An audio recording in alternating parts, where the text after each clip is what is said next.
Today we are talking about the most controversial commander in Rise of Kingdoms, and that is Trajan. In this video, we are going to break down what kind of players should actually be investing in Trajan, and if he's even a good commander to invest in for really anybody in 2023. So stay tuned in this video while we break down this commander. So first of all, let's just go over his skill kit. Obviously, he is a leadership commander, he has versatility, and he has support. So his first skill deals direct damage to the current target, damage factor 300, troops led by this commander, and all nearby enemies gain 25% increased skill damage for 3 seconds and 40 rage per second. However, incoming damage is then increased by 25% for 3 seconds. So as you guys know, Trajan is a buffing march. You are not going to get good trades on your Trajan, so that's why a lot of people pair him with someone that's a little bit tankier like Scipio, or if they want more skill damage, they do it with Ethel. So he is a commander that does not do a lot of damage. He buffs your other marches. So looking at his second skill here, troops led by this commander gain 20% increased defense, and health is increased by 20% while outside alliance territory, which is really, really good. His third skill, troops led by this commander gain 10% increased troops capacity.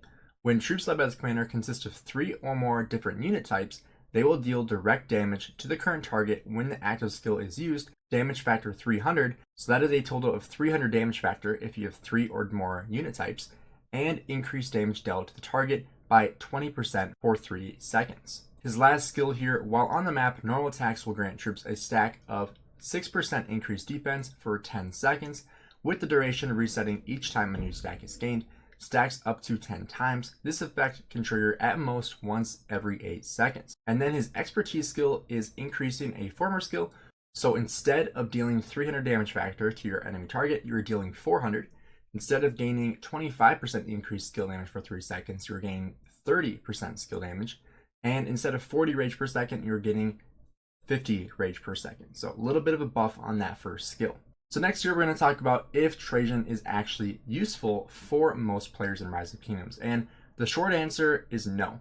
Most people should not be using Trajan in their lineup. And the biggest reason why is because most people don't have more than 5 marches on the field. I mean, personally, I only have 4 marches on the field. And I would say I'm a pretty high level player in Rise of Kingdoms. I'm sitting around 80 million power right now. I have just under 3.5 billion kill points. I only field 4 marches currently. This next KVK will be my first time ever fielding 5 marches in the field. And so when we look at the use of more than 5 marches, A, you have to be able to afford it with resources, and B, speed ups. And on top of that, you have to have the gear to do so as well. That's one thing I don't have, is the gear to field those 5 marches. And honestly, I never really had the resources or the speed ups to do so either.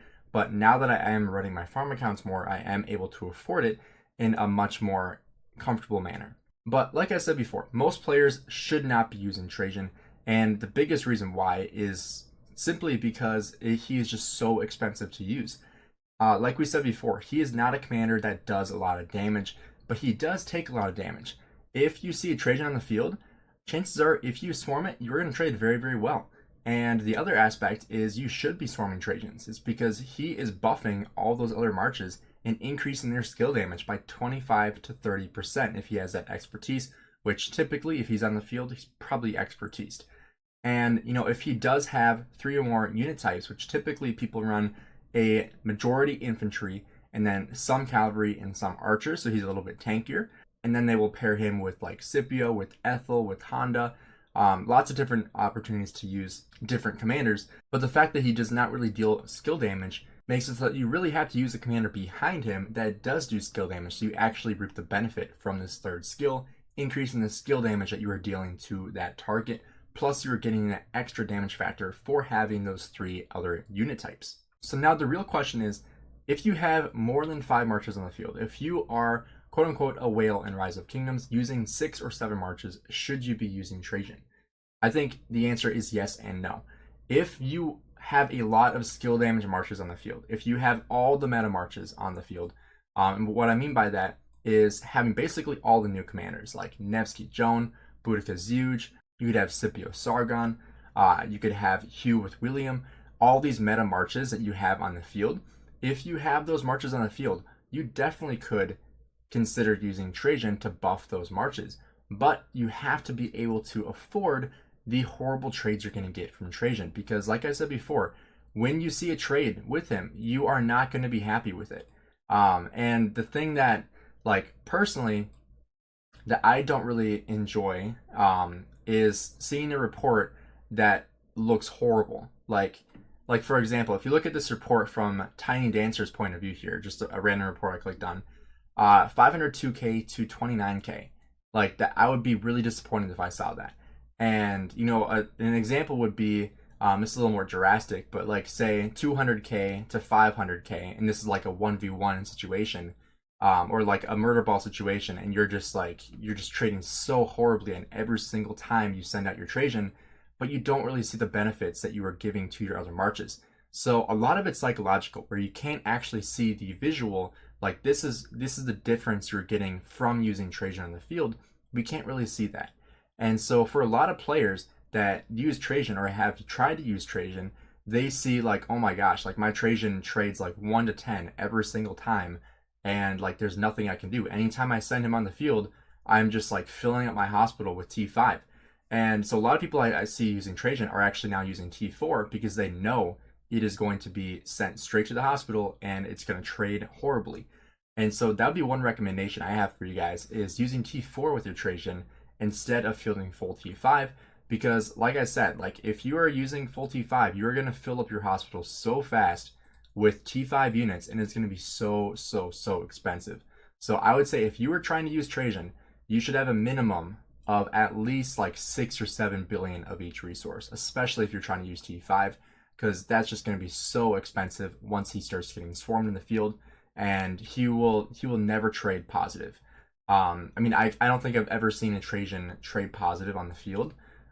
Maybe if it attaches to like a Pakal Herald or a Tiltacata or something, it's just the counterattack damage that you're taking instead of, you know, the AoE from like a skill damage march. But you typically never trade positive with Trajan. Although if you do have a commander like Scipio behind him, or Honda, or even Ethelfled, these are all commanders that do skill damage and can actually make it so you do have decent trades.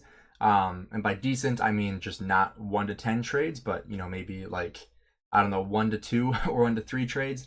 So a little bit more positive with these commanders that are behind him, just because of the skill damage that they do. And you know, if you use Scipio or Honda, you're giving yourself a little bit of tankiness, provided that you are using a majority of infantry, which you should be if you are using Trajan. But one thing that we want to talk about here with Trajan as well is if you care about Sunset Canyon and Lost Canyon. And the reason why I say that is because if you have Trajan, you are pretty much automatically going to bump yourself in the top 10 of most kingdoms. And the reason why is because he is so dang strong in Sunset Canyon, especially if paired with Constantine. Personally, I don't have Trajan. I do use Constantine. Let's see if we can take a look at one of my reports here. So you can see I have Guan Constantine and I have Charles with Richard. This is actually no gear at all. I used to run a little bit different. I used to have Alex in here and then Charles with Constantine, but I liked the heal from Richard. But personally, if I had Trajan, I probably would be ranking. I mean, I already finished in like the top 15 most days, but I would probably finish in the top 10 most days if I had Trajan, because most of these players in the top ranks will have Trajan or Constantine or a mixture of both here, because the tankiness that you get from them and just the buffs that you get and the healing from Constantine is just unmatched. Especially if you pair with Mulan as well. Typically, like if you look at the top ranks in Lost Canyon, when you are in KBK, the top ranks typically have like Constantine, Mulan, and Trajan on their lineups. They're just getting buffs like crazy. So those are all commanders that you should use in your Sunset Canyon if you are trying to rank high in it. But if your goal isn't trying to rank high in Sunset Canyon or Lost Canyon and you don't have billions of resources to spend, Trajan is not the commander for you. And I feel like this is an unpopular opinion among other content creators. I know a couple other ones that are pretty passionate about how much they hate Trajan. But I know a lot of other content creators just love Trajan. And the ones that love him are the whales that are able to use him. And that's the biggest difference. Is personally, I'm not a whale. Like I don't even field 5 marches right now. And so Trajan isn't even like close to being in my lineup. If I was fielding maybe 7 marches, I would potentially think about using Trajan. But personally, I don't think I will ever get there because I don't spend that much on crystal technology to even get to 7 marches at any time in KVK. And so Trajan just isn't really in the cards for most players. And by most players, I mean like probably 90 to 98% of players probably shouldn't even consider using Trajan. Because if you don't have all the meta commanders finished up, and like I said before, the meta commanders are the ones that like just recently came out. Like the good old Nevsky Joan, Boudica Zeuge. You can go Guan Scipio, like lots of different options you have. You could go Hugh with William. If you don't have those commanders finished up yet or invested into yet, you should definitely be finishing those commanders before even considering investing into Trajan, because those commanders are going to elevate your field presence way more than Trajan ever will. I mean, if you could choose between like a Nevsky Joan versus a Trajan with Scipio pairing on the field, like you're gonna go with Nevsky Joan every single time. Even though like you're gonna be buffing your allies, you're gonna trade so bad that you don't even care anymore that you're buffing your allies, because you're just trading so bad. You're wasting all your resources, all your speed ups, because your Trajan just does not trade positive. So in conclusion, whales are the only ones that should be using Trajan in the field, because that's really the only people who should be using Trajan. He is really just a big resource consumption and speed up consumption commander, where you are not going to trade well with this commander, but you might and probably will elevate your other marches on the field. But for a majority of players in Rise of Kingdoms, he just is not worth the investment because of how much he costs. And if you can afford it and you have extra marches, by all means use Trajan. And if you're a whale, you probably should be using Trajan. But for a majority of players in Rise of Kingdoms, Trajan, if you want to unlock him to get the extra gold heads from that bundle, by all means get that. But other than that, Trajan is not a commander worth investing into for a majority of players in Rise of Kingdoms. If you guys enjoyed this video, do me a favor, drop a like and subscribe to the channel for more content like this.